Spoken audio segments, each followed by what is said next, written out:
In the shining corridors of Station Nexus, where glass and crystal gleamed beneath a canopy of artificial stars, a single human walked those halls, unseen for 2 long years.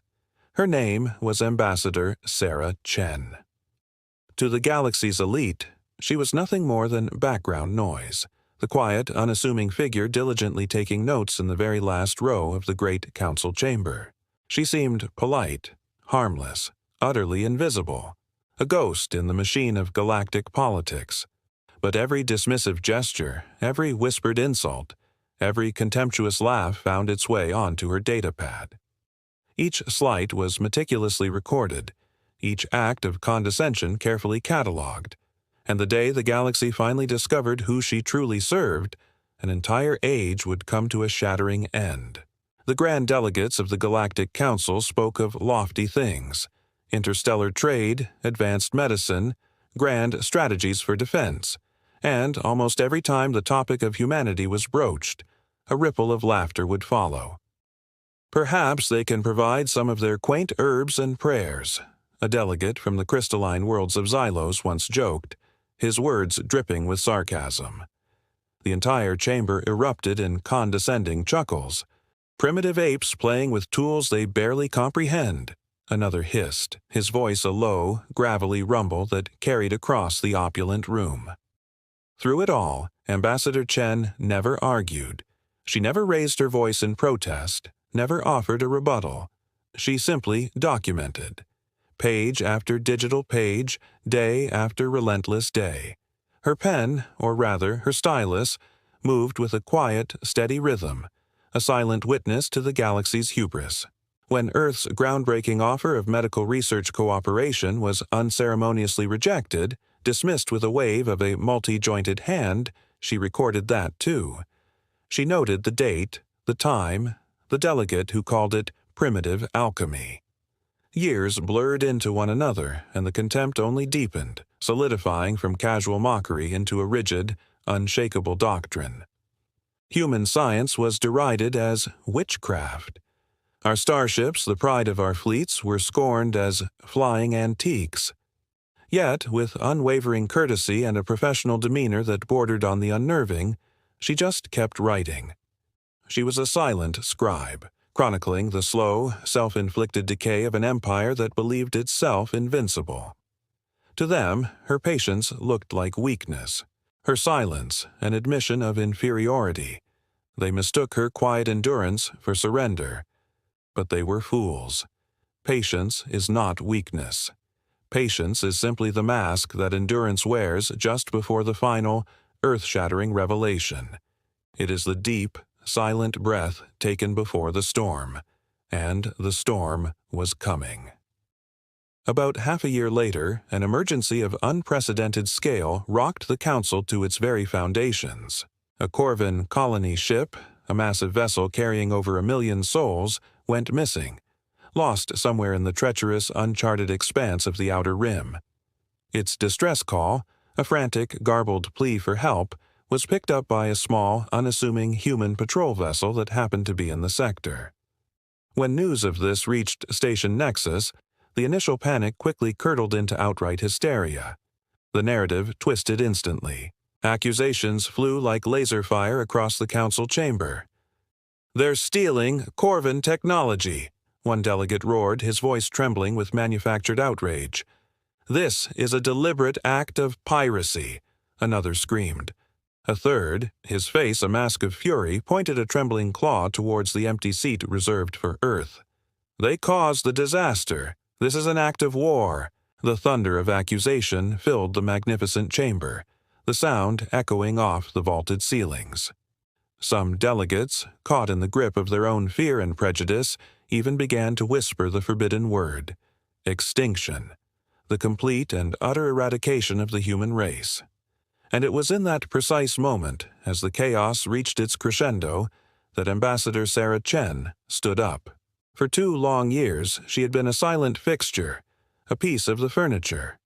Now, her calm, measured voice cut through the bedlam like a surgeon's scalpel. "Point of order," she stated, her tone devoid of emotion, yet carrying an authority that instantly commanded attention.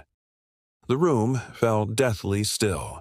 Every eye from every corner of the galaxy turned to the lone human figure standing in the back row. The silence was absolute, a stark contrast to the preceding uproar, and as she raised her datapad, its screen glowing with 2 years of meticulously documented history, the recording began to play. The first recording echoed through the chamber, the voice of the Xylos delegate, clear and crisp. Perhaps they can provide some of their quaint herbs and prayers. The delegate in question froze, his crystalline features paling. Then another voice, the hissing delegate. Primitive apes playing with tools. The room was a tomb. Clip after clip played, each one a nail in the coffin of their arrogance. The rejection of medical aid, the dismissal of their science, the mockery of their ships. Every insult, every sneer, every piece of evidence of their disdain for humanity was laid bare for the entire galaxy to witness. The delegates squirmed in their seats, their bravado evaporating under the weight of their own words. When the recording finished, a new file opened on the main view screen. It was a live feed from the lost Corvin ship. Not a disaster scene, but a rescue operation. Human engineers were working alongside the Corvin crew, their flying antique Mach patrol ship providing the power and life support that had saved over 1 million lives. Sarah Chen lowered her datapad. Her voice, still calm, filled the silence. For 2 years, you have judged us. You have dismissed us. You have underestimated us. You believed our patience was weakness. You were wrong. It was an observation period. She paused, letting the weight of her words settle. We did not come here to beg for a seat at your table. We came to see if you were worthy of sharing a galaxy with. The observation is now complete. She turned and walked towards the exit, her footsteps the only sound in the vast chamber. The doors hissed open and then closed behind her, leaving a stunned and shamed galactic council to reckon with the dawn of a new age, an age where humanity would no longer be the galaxy's joke, but perhaps its final judge. Hello everyone, and welcome back to the channel. Today, we re-diving into a story that sends a chill down your spine and makes you pump your fist in the air.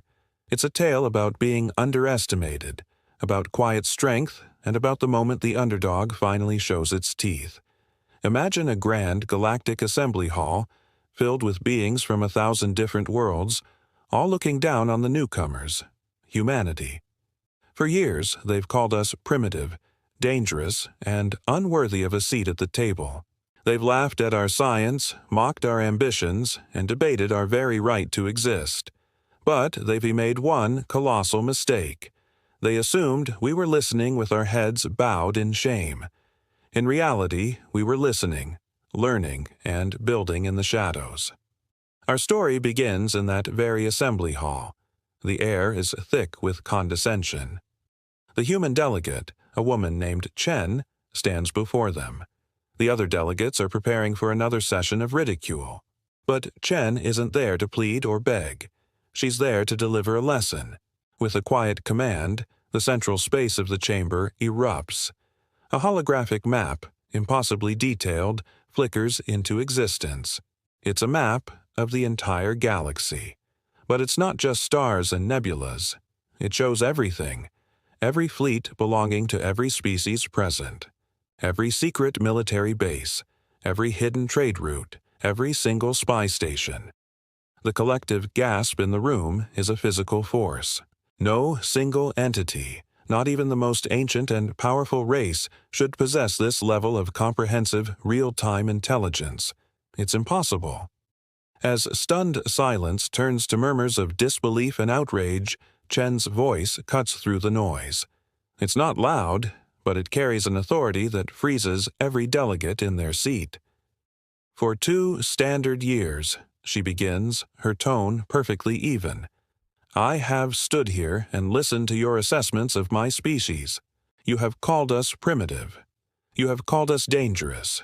You have called us unworthy. She lets the words hang in the air, a stark reminder of their own prejudice. Then, she delivers the blow. Now, Let me show you what humanity has been doing while you laughed. The galaxy map before them transforms. One by one, new icons flare to life in the deep, uncharted voids between star systems. Hidden shipyards, nestled inside massive asteroids, suddenly become visible, each one larger than the capital city of the Delegate from Sirius. Entire planets, previously thought to be barren rock, are revealed as massive mining operations, their resources feeding an industrial machine of unimaginable scale. The Delegates watch, their arrogance melting into a cold, creeping dread. Research stations, powered by miniature black holes, appear in the most desolate corners of the galaxy, places no one ever bothered to look. And then comes the masterstroke. All across the map, thousands upon thousands of ghost signals suddenly resolve into solid icons, stealthed warships, an entire armada, a ghost fleet of immense power, uncloaking simultaneously in every strategic sector of the galaxy. They aren't just near key planets, they are positioned in flanking positions, in ambush points, in locations that show a strategic genius that is terrifying to behold. The chamber is no longer just silent, it is suffocating with fear. This isn't a plea for acceptance. This is a revelation of absolute power. Chen allows them a moment to process the impossible sight before them. Then she speaks again, her voice dropping to an almost conversational tone, which only makes her words more chilling. "We have watched you," she says, her eyes sweeping across the assembly, through quantum-entangled communication networks for the last 3 centuries. The delegates exchange frantic, panicked glances. Quantum entanglement communication was a theoretical dream for most of them, a mythical technology they were centuries away from perfecting. Chen continues, dismantling their entire worldview piece by piece. "You were just beginning to theorize about faster-than-light travel when we were already building our first network. The primitive signals you occasionally detected, the ones your scientists dismissed as background radiation, that was us. You weren't watching us. You were watching shadows we allowed you to see." The truth hits them like a physical shockwave. Their technological superiority, the very foundation of their galactic dominance and their justification for dismissing humanity, was a lie. They weren't the masters of the galaxy. They were toddlers playing with wooden blocks while the adult in the room quietly built a skyscraper around them. Fear now gives way to a dawning, horrifying realization of their own ignorance and vulnerability. Every secret they had, every hidden advantage was known. Every conversation they thought was private had been overheard. They had been living in a galactic glass house, completely unaware. Chen wasn't finished. She had one more lesson to teach, this one far more personal. With a gesture, she zooms the holographic map into a single, distant system. Kepler 442. There, hanging in the void, is the image of a ship, the pride of the Corvan fleet. It had vanished without a trace weeks ago, an incident that had sparked accusations and paranoia across the Council. But the ship wasn't destroyed. It was there, intact but disabled, and surrounding it, like gentle guardians, were a dozen human rescue vessels. The Corvan delegate stares, speechless. Chen's voice softens, but it carries the weight of a judge delivering a verdict. "Your prize vessel, the Indomitable Will, suffered a catastrophic reactor failure. It was a design flaw." She pauses. "A flaw we identified in your public schematics 5 years ago. We sent a warning, a detailed analysis. You called our warning primitive science and superstitious nonsense. The humiliation in the chamber is palpable. The evidence is undeniable. Not only had humanity seen their flaw, but they had also acted to save the very people who had scorned them. They weren't just powerful, they were better." The screens in the assembly hall then flicker to life, replaying archived sessions from the past 2 years. There they were, the delegates, in all their arrogant glory. Their own voices echo through the hall, laughing at human scientific papers, mocking their diplomats, and in one chilling clip, a prominent delegate calling for humanity's quarantine, even extinction, to protect the galaxy from their contamination. Now, those same delegates can't meet Chen's gaze. Their faces, once filled with derision, are now twisted with shame and terror. The laughter of the past has become the sound of their own folly. Chen lets the replays fade to black. She has revealed their secrets, exposed their hypocrisy, and demonstrated a power they cannot comprehend. But she ends not with a threat, but with a statement of fact that redefines the galactic balance of power forever. We are not your children. We are not your students. And we are not your enemies, unless you force us to be. She looks around the hall one last time. We have been patient. We have been quiet. That time is now over. The age of humanity has begun. With that, she turns and walks away, leaving behind a galaxy that has been fundamentally and irrevocably changed. The silence she leaves in her wake is louder than any explosion. It's the sound of 1,000 empires realizing they are no longer at the top of the food chain. What a powerful story, right? It really makes you think about how we perceive others and the danger of underestimation. It's a classic sci-fi trope, but this execution is just masterful. It's not about war or conquest, but about the quiet, undeniable arrival of a new power. Scene opens on a grand, alien council chamber. A lone human, Ambassador Chen, stands before a council of diverse, imposing alien beings. The atmosphere is tense. Hello, everyone, and welcome back to the channel. Today, we're diving into a sci-fi story that flips the script on the classic First Contact narrative. Imagine this. Humanity has finally been summoned before a galactic council, a collection of ancient, powerful civilizations who see us as little more than curious primitives. They've brought us here not as equals, but as a species to be judged, to be managed. For weeks, they've lectured us, scoffed at our crude technology, and debated our fate as if we weren't even in the room. Our ambassador, a woman named Chen, has listened patiently, enduring their condescension with a quiet, unreadable calm. The council believes they know everything about us. They've scanned our world, read our history, and dismissed us. But they are about to learn a lesson in humility that will echo across the galaxy for millennia. The head counselor, a being of crystalline light, finally addresses Chen directly. His voice is a low hum that vibrates through the chamber.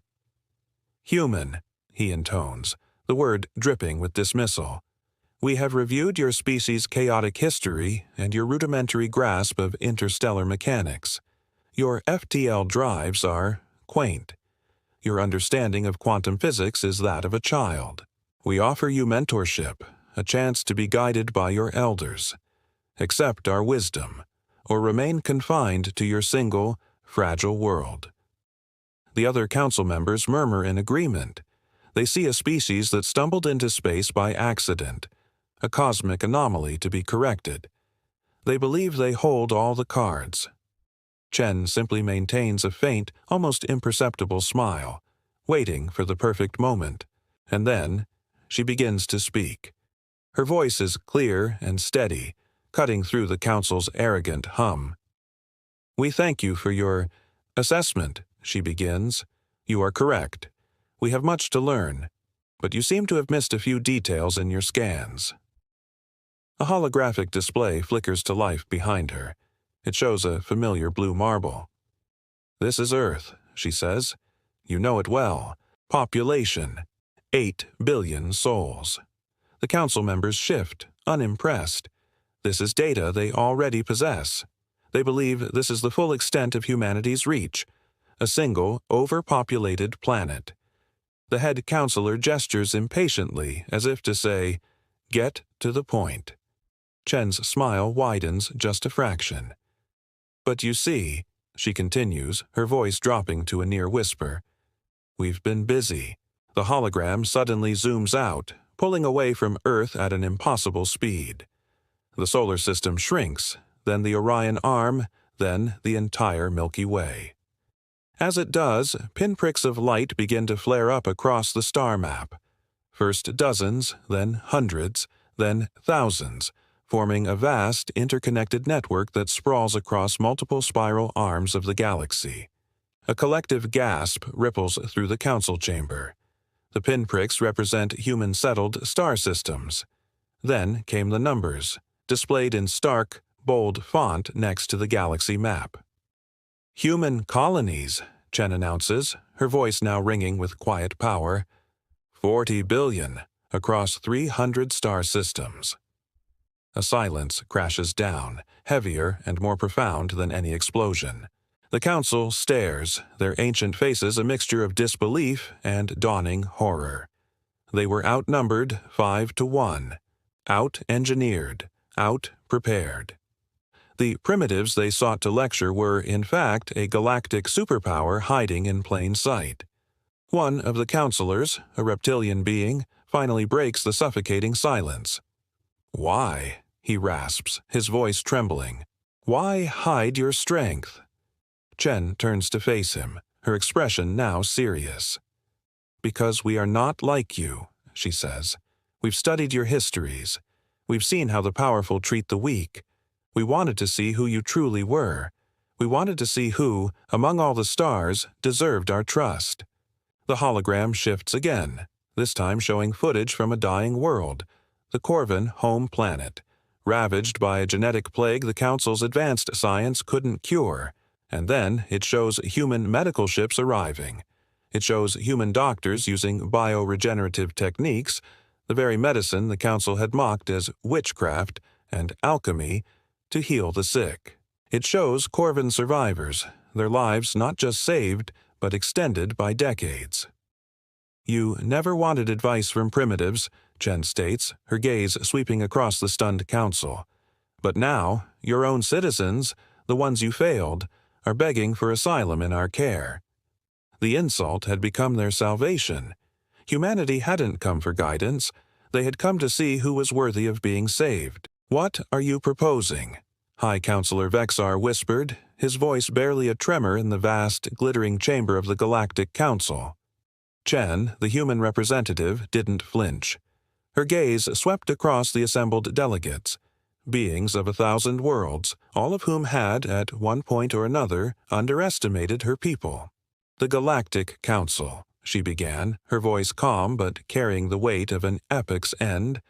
"This hierarchy of arrogance ends today. A new order begins, one where every species will have a voice, where respect replaces ridicule." With a graceful wave of her hand, the holographic map dominating the center of the room shifted, redrawing itself. Lines of light, representing human influence, pulsed through every star system, every trade route, every planet. It was a web, intricate and absolute. "We didn't need fleets or armies," Chen explained. "The processors in your starship engines, the very crystals that light your sprawling cities, they're all ours. We didn't conquer you, we simply became necessary." A wave of dawning horror and stunned realization washed over the delegates. Their empires, their pride, their perceived superiority, it was all built on a foundation they didn't control. They were dependent, utterly and completely, on the very species they had scorned. One delegate, a creature of chitin and fury, sputtered, "What about those who called for human extinction?" The chamber fell silent, the question hanging like a death sentence. Chen's answer was swift and resolute. "You have 72 hours to remove them from power." She paused, letting the ultimatum sink in. "Cruelty has no seat in the new order we are building." Her words weren't a threat. They were a statement of fact, a principle upon which the future would be built. The old ways of pointless aggression and prejudice were over. Slowly, almost painfully, High Counselor Vexar bowed his head. It was a gesture of complete surrender, of a shattered world view. "On behalf of the Council," he said, his voice shaking with the magnitude of the moment, "I apologize." One by one, others followed suit. The proud warriors, the ancient philosophers, the master traders, they all bowed to the human woman who had outmaneuvered them all without firing a single shot. Chen gathered her datapads from the podium. They contained the archives of their own shame, every insult, every threat, every dismissive remark ever aimed at humanity. She had carried this burden for 2 long years, a quiet, patient revolutionary. Now, that patience had rewritten the fate of the galaxy. She turned to leave, her work here done. The human embassy would soon close its doors, only to be replaced by the headquarters of a new, unified galactic government. As she stepped into the crystal corridor, the light glinting off its faceted walls, every delegate in the chamber watched her go. They saw the small, unassuming figure of the human walk away, and in that moment, they finally understood. The age of mockery was over. The age of human leadership had just begun. This story is a powerful reminder that true strength isn't always about brute force. It's about intelligence, patience, and proving your worth. What do you think of this kind of galactic takeover? Let me know your thoughts in the comments below. What are you proposing? High Counselor Vexar whispered, his voice barely a tremor in the vast, glittering chamber of the Galactic Council. Chen, the human representative, didn't flinch. Her gaze swept across the assembled delegates, beings of 1,000 worlds, all of whom had, at one point or another, underestimated her people. The Galactic Council, she began, her voice calm but carrying the weight of an epic's end. This hierarchy of arrogance ends today. A new order begins, one where every species will have a voice, where respect replaces ridicule. With a graceful wave of her hand, the holographic map dominating the center of the room shifted, redrawing itself. Lines of light, representing human influence, pulsed through every star system, every trade route, every planet. It was a web, intricate and absolute. "We didn't need fleets or armies," Chen explained. "The processors in your starship engines, the very crystals that light your sprawling cities, they're all ours. We didn't conquer you, we simply became necessary." A wave of dawning horror and stunned realization washed over the delegates. Their empires, their pride, their perceived superiority, it was all built on a foundation they didn't control. They were dependent, utterly and completely, on the very species they had scorned. One delegate, a creature of chitin and fury, sputtered, "What about those who called for human extinction?" The chamber fell silent, the question hanging like a death sentence. Chen's answer was swift and resolute. "You have 72 hours to remove them from power." She paused, letting the ultimatum sink in. "Cruelty has no seat in the new order we are building." Her words weren't a threat. They were a statement of fact, a principle upon which the future would be built. The old ways of pointless aggression and prejudice were over. Slowly, almost painfully, High Counselor Vexar bowed his head. It was a gesture of complete surrender, of a shattered world view. "On behalf of the Council," he said, his voice shaking with the magnitude of the moment, "I apologize." One by one, others followed suit. The proud warriors, the ancient philosophers, the master traders, they all bowed to the human woman who had outmaneuvered them all without firing a single shot. Chen gathered her datapads from the podium. They contained the archives of their own shame, every insult, every threat, every dismissive remark ever aimed at humanity. She had carried this burden for 2 long years, a quiet, patient revolutionary. Now, that patience had rewritten the fate of the galaxy. She turned to leave, her work here done. The human embassy would soon close its doors, only to be replaced by the headquarters of a new, unified galactic government. As she stepped into the crystal corridor, the light glinting off its faceted walls, every delegate in the chamber watched her go. They saw the small, unassuming figure of the human walk away, and in that moment, they finally understood. The age of mockery was over. The age of human leadership had just begun. This story is a powerful reminder that true strength isn't always about brute force. It's about intelligence, patience, and proving your worth. What do you think of this kind of galactic takeover? Let me know your thoughts in the comments below. If you enjoyed this journey into the future, please hit that like button and subscribe for more stories that challenge the imagination. Thanks for watching, and I'll see you in the next one.